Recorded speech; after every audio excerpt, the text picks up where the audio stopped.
So, assuming that you've watched the screencast on the primary prospect sequence autoresponder, you've got some idea now of how you can use autoresponders to really boost your conversion rates and therefore increase sales and profits.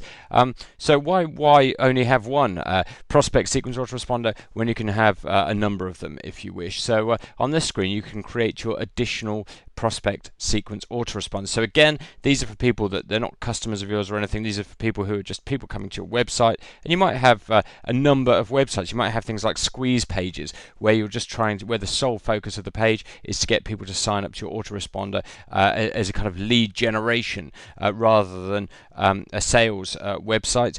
And then of course once you've done that, then it's more likely that they're going to buy from you in the future. So if I just click on create new sequence here, and let's just enter a sequence name. Let's just call it Wines to World.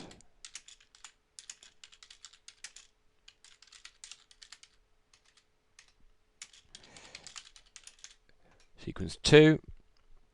Okay, you can enter whatever name and description you want there. And then you can just click on Edit to add the sequence.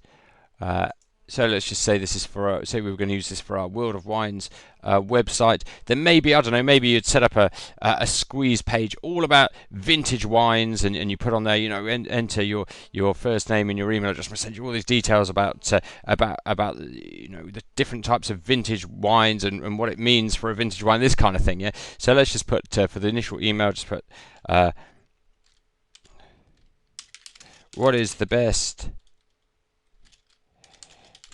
year for a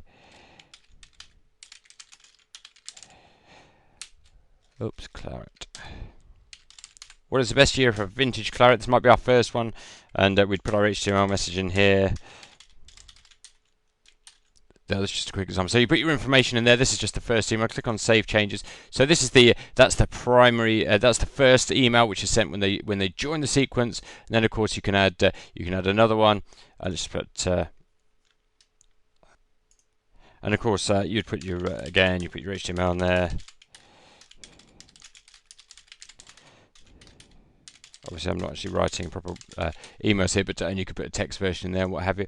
So then you've got the second email there, shown in this case by default sent 1 hour later. Make it sent, I don't know, 3 hours later after they join the sequence, and so on and so forth. And you can put tracked hyperlinks in the email so that you can see how many times people click on particular links. You can go back and edit them. You can view them. You can view how many of the clicks on those links, and you can test them. And obviously you can delete them there.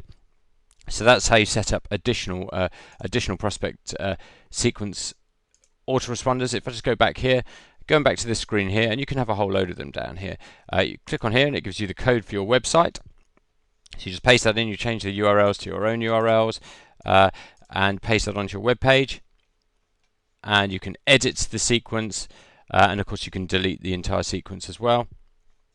The configure link there lets you set up where the prospect email sequence appears that it comes from. In fact, this information is used across all the prospect email sequences.